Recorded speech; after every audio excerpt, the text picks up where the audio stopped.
Sunday, May 26th, I believe, day before Memorial Day.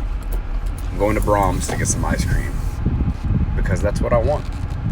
I didn't want the cheap stuff, to save a little bit of money, even though I'm on a tight budget right now. I was like, you know what? I'm going to go get quality. And the reason I'm doing that is to just practice mindfulness of the present moment. So since I'm going to literally enjoy, like, imagine getting a bowl of ice cream and planning to enjoy every single second of it. That's exactly what I'm about to do. So if I'm going to do that, to practice mindfulness, basically that's meditation. And then I want to get the quality shit. So I don't look at it like I'm spending more money to buy food. I look at it like I'm investing resource into an experience, which to me, that's the currency of life, is how to find what you have around you to create the most life-satisfying, life-sensory moments. And to me, that's what the whole goal is. Because all we're really looking for, I think, in many ways, is just to be entertained.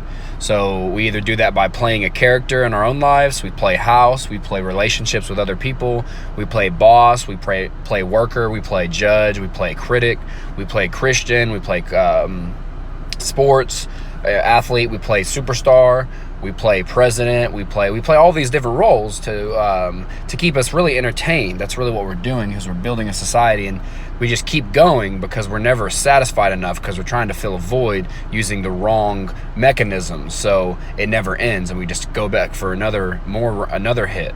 We go back to fill ourselves one more, and because it didn't actually fill us up, we just keep going. So at least in part, that may not be entirely true, but there is truth behind that, is what I'm saying. I'm figuring this out in observance. So what I started realizing, though, and the only reason really I made this video, is I was watching Waking Life, and a scene sparked my attention, and I was going to share it on Facebook, but I just want to actually expound on it a little bit more, because it really it brings me pleasure to talk about these things. So when you look back on the habits of your life, a lot of it can be summed up, or what's the word I'm trying to do? It can be when you split a fraction, what do they call it? Simplified.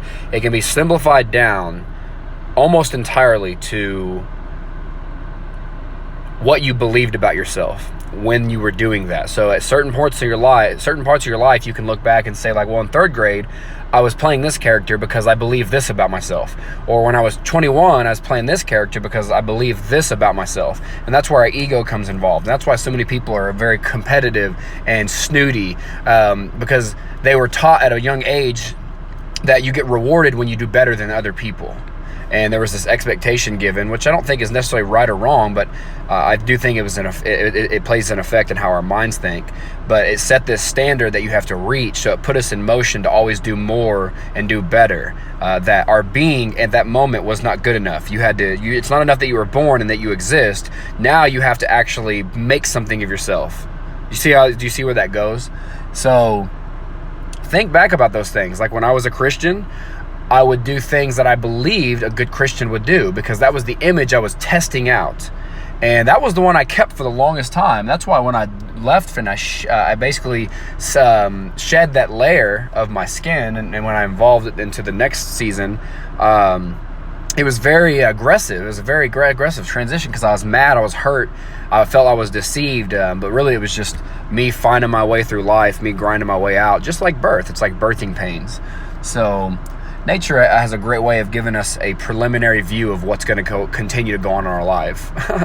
So like birth, when something new that's been stirring up and been building and growing is ready to come out of the womb, it's painful.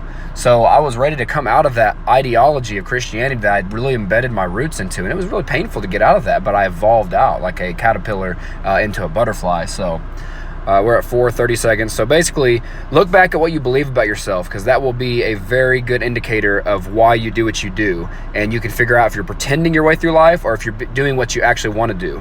I say do what you actually want to do. You can do both, but you're going to have better mental emotion doing what you really want to do versus playing a role of what you think others expect of you because of what you believe about yourself. So at 5 minutes, that's all I got to say.